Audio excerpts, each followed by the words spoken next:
say everything. I was supposed to put on a better performance tonight. Just know I'm a better fighter than what I was tonight. Like I ain't got no excuses to make to y'all. Bad night. Go back to the drawing board and come back. Y'all act like I was being scary. He was being scary than the motherfucker too. So I talk so much shit. I gotta eat whatever come with it, man. So. Shakur. You know, all of them ain't gonna look spectacular like we want them to. But as long as we get the win, come back, look good in the next one. At the end of the day, in the words of Al Davis, just win, baby. Wasn't Shakur Stevenson's best performance. Overall, it was a bad fight to watch. The fight was melatonin approved. Basically, last night, Shakur Stevenson turned to Shakur Haney. He won the fight on his jab, and I thought he barely edged it out. I gave it to him to 115 to 113. Me personally, I thought Shakur Stevenson was too cautious in the fight, and it raises questions. And I like what Shakur Stevenson said in that video.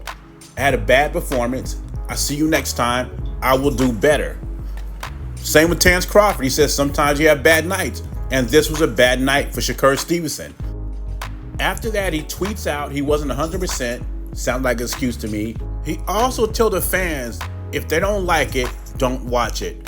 Instead, he should have said, I had a bad performance. My next performance, I will make it up to you. And you know how I feel about excuses.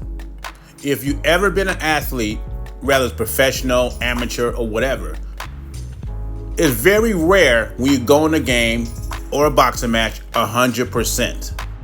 If Shakur felt that bad, he should not have fought last night, but he did. So there's no excuses when you enter the ring. Now, I'm not going crazy over one fight and say, oh, Gervonta Davis will smash him. It's one fight, dude. And Gervonta Davis has not beat a quality 135-pounder. Answer this for me. Why hasn't he fought De Los Santos? They're both with the PBC. Why couldn't that fight be made? And like I said, this wasn't just a bad performance by Shakur Stevenson. De Los Santos didn't look too good either. Only landed 40 punches the whole fight. He had Shakur Stevenson scared of his power. He was just as fast. He had Shakur Stevenson shook on his feints, and he did not capitalize on them. This dude is fighting a away game, and he acted like he was at home. I thought Santos would be more aggressive, landing body shots, cutting off the ring, using his jab, and none of that happened. Clearly, this was an off night for Shakur Stevenson, and Santos did not capitalize on it. If Santos would double the punches he landed, we might be having a different conversation. Tank is a guy, man. Tank's the guy I want to see Shakur fight next. I think the fight should happen. I still want to see, who's gonna win, who can win that battle. Again, my money's on Shakur. I think the defense wins championships. I could be wrong. Tank is an animal. He can fight. Even though Shakur Stevenson had a bad performance, Tim Bradley doubles down and still takes Shakur to defeat Tank Davis.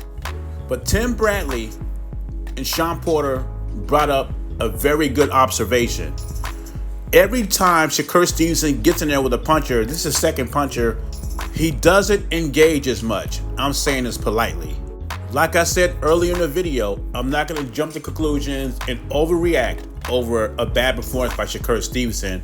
But Tim Bradley's and Sean Porter's observation, and I noticed it last night, is right. What is he going to do against a Gervonta Davis who will be the A side if they fight? He'll be home. Shakur Stevenson will be away. I feel what he did Thursday night is not going to be enough to beat Tank Davis on the cards.